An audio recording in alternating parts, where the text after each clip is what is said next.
तो दोस्तों welcome to my YouTube channel. आशा करता हूँ दोस्तों आप सभी लोगों की आगामी एग्ज़ाम्स के लिए तैयारियाँ अच्छी चल रही होंगी।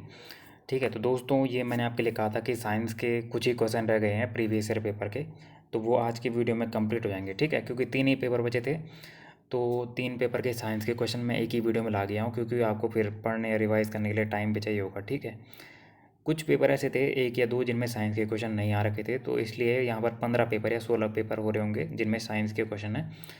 और यूकेपीएससी के ओल्ड साइंस के जितने भी क्वेश्चन थे वो सारे मैं करा चुका हूँ। ठीक है, ये लास्ट वीडियो है, इसमें आपका कंप्लीट हो जाएगा। पहला आपका क्वेश्चन है कि अम्ल वर्षा के लिए जिम्मेदार गैस कौन सी है। तो अम्ल वर्षा के लिए आपकी जो जिम्मेदार गैस होती है वो SO2 और NO2 जो आपकी गैसें होती हैं, सल्फ़र डाइऑक्साइड और नाइट्रोजन डाइऑक्साइड जो आपकी होती है, इनके कारण जो है आपकी अम्ल वर्षा होती है। अगला प्रश्न आपका कि विटामिन B12 में कौन सी धातु विद्यमान होती है। तो विटामिन B12 में आपकी जो है कोबाल्ट धातु विद्यमान होती है, और विटामिन B12 का रासायनिक नाम होता है आपका साइनोकोबालमीन। ठीक है, ये इसका रासायनिक नाम है, इसको देख लीजिएगा आप। ठीक है, एग्जाम में आता है। अगला क्वेश्चन है कि आनुवांशिक अभियांत्रिकी के माध्यम से उत्पादित प्रथम वाणिज्यिक उत्पाद है। तो आप आनुवांशिक अभियांत्रिकी के माध्यम से उत्पादित प्रथम वाणिज्यिक उत्पाद आपका इंसुलिन हो जाएगा इसका आंसर। अगला क्वेश्चन है कि निम्न पदों में से किसका संबंध मधुमक्खी पालन से है। तो मधुमक्खी पालन से आपका एपीकल्चर का हो जाता है। ठीक है, पीसी कल्चर आपका मत्स्य पालन हो जाता है, और सेरीकल्चर आपका रेशम कीट से हो जाता है। ठीक है, और जो आपका ये है मधुमक्खी पालन, ये आपका एपीकल्चर में आ जाता है। ठीक है, बढ़ते हैं आपके अगले क्वेश्चन की तरफ। अगला प्रश्न है कि निम्नलिखित में से कौन एक अदिश राशि नहीं है। तो निम्नलिखित में से कौन एक अदिश राशि नहीं है। ठीक है, तो संवेग जो है आपकी एक अदिश राशि नहीं है। एक्सप्लेनेशन में देख लेंगे। वे राशियाँ जिनमें केवल परिमाण होता है, दिशा नहीं होती, उन्हें अदिश राशियाँ कहते हैं। ठीक है, अदिश राशियों के एग्जाम्पल आपके आ गए, जैसे समय हो गया, आयतन, घनत्व, द्रव्यमान, चाल हो गया, और विद्युत धारा इत्यादि ये आपकी हो जाती हैं। ठीक है, और संवेग एक सदिश राशि है, यह अदिश राशि नहीं है। ठीक है, अगला प्रश्न है कि पोलियो का कारक है। तो पोलियो का कारक आपका हो जाएगा एकल तारयुक्त RNA वाला विषाणु। ठीक है, ये इसका आंसर हो जाएगा, ऑप्शन नंबर सी। अगला आपका प्रश्न है कि 1 नैनोमीटर बराबर है। तो 1 नैनोमीटर होता है आपका 10 की पावर, तो 1 नैनोमीटर हो जाता है आपका 10 की पावर -9 मीटर। अगला प्रश्न है कि भूस्थिर उपग्रह का परिभ्रमण काल कितना होता है। तो 24 घंटे इसका परिभ्रमण काल हो जाता है, जो आपका भूस्थिर उपग्रह होता है। ठीक है, अगला प्रश्न है कि टेफ्लॉन का सामान्य नाम क्या है। तो टेफ्लॉन का सामान्य नाम हो जाएगा पॉलीटेट्रा फ्लूओरोएथिलीन, ये इसका नाम हो जाएगा। अगला प्रश्न निम्नलिखित में से कौन सा जोड़ा तांबे के मिश्र धातुओं का है। तो तांबे के जो मिश्र धातुओं का जोड़ा आपका हो जाएगा पीतल और कांसा। पीतल और कांसा का जोड़ा जो है आपका तांबे की मिश्र धातुओं से संबंधित हो जाएगा। अगला प्रश्न है कि एक अर्धचालक में विद्युत चालन होता है। तो एक अर्धचालक में विद्युत चालन होता है इलेक्ट्रॉन्स एवं होल्स दोनों के द्वारा होता है एक अर्धचालक में विद्युत चालन। ठीक है, अगला क्वेश्चन है ग्रीन हाउस गैसों का जोड़ा आपने पहचानना है इसमें। तो ग्रीन हाउस गैसें आपके हो जाएंगी कार्बन डाइऑक्साइड और मीथेन होगी, नाइट्रस ऑक्साइड हो गया, और जलवाष्प हो गया। ठीक है, तो ऑप्शन नंबर सी इसका आंसर हो जाएगा, carbon dioxide, methane, nitrous oxide और जलवाष्प। अगला क्वेश्चन है कि निकिल कैडमियम बैटरी का उपयोग किया जाता है। तो वो निकिल कैडमियम बैटरी का उपयोग जो है कैलकुलेटर में भी किया जाता है, और कार्डलेस इलेक्ट्रॉनिक उपकरण में भी किया जाता है, और ट्रांजिस्टर में भी किया जाता है। तो ऑप्शन नंबर डी इसका आंसर हो जाएगा। कौन सा कथन नाभिकीय विखंडन से संबंधित नहीं है। तो तारों में ऊर्जा उत्पादन करना आपका नाभिकीय विखंडन से संबंधित नहीं है, क्योंकि तारों में ऊर्जा की प्रक्रिया नाभिकीय संलयन से होती है। अगला प्रश्न है कि सेलुलोज एवं स्टार्च दोनों में होते हैं। तो प्लस माइनस ग्लूकोज आपके सेलुलोज और स्टार्च दोनों में होते हैं। ग्लूकोज का सूत्र है C6H12O6।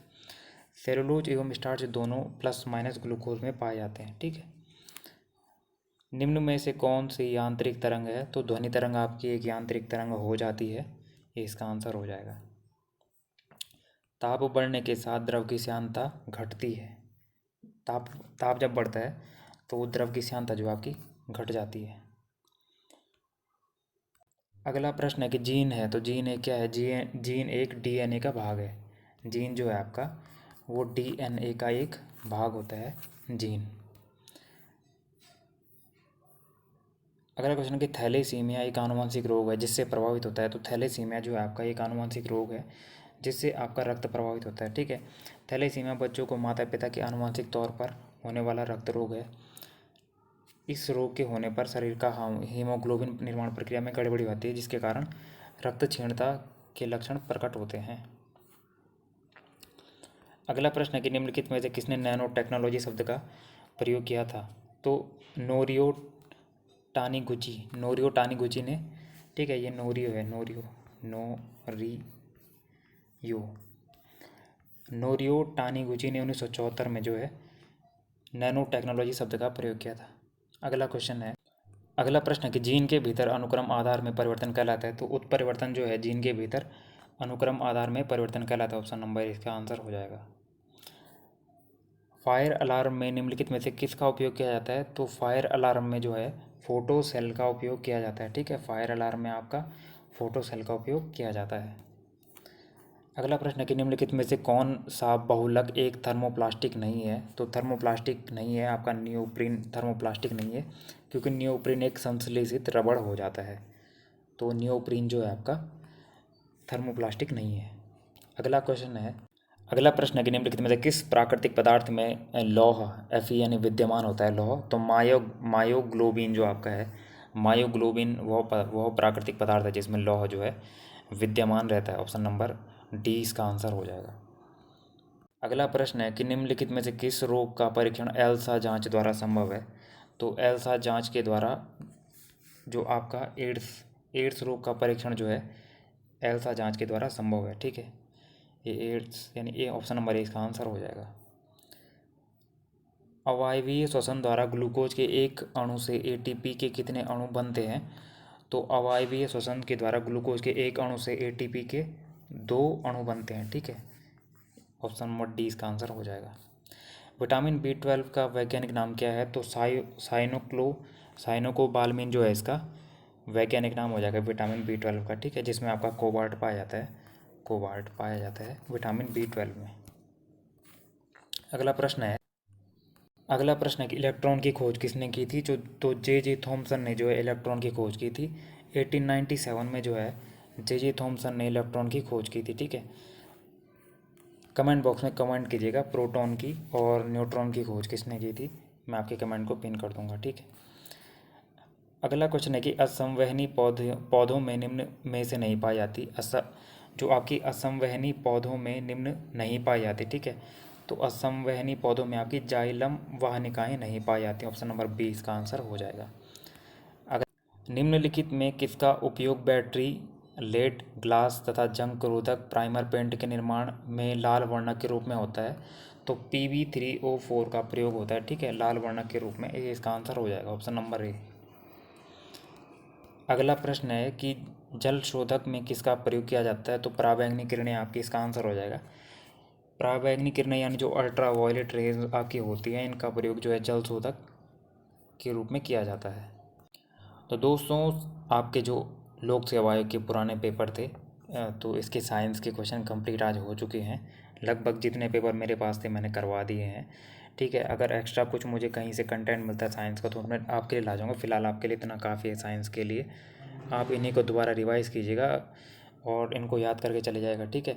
इसके अलावा बेसिक साइंस के क्वेश्चन आप पढ़ लेना, ठीक है। जैसे आपके दर्पण से क्वेश्चन आते हैं, उत्तल दर्पण अवतल दर्पण आपका होता है, और न्यूटन के जो आपके न्यूटन के जो समीकरण हैं उनको भी आप पढ़ लीजिएगा, ठीक है।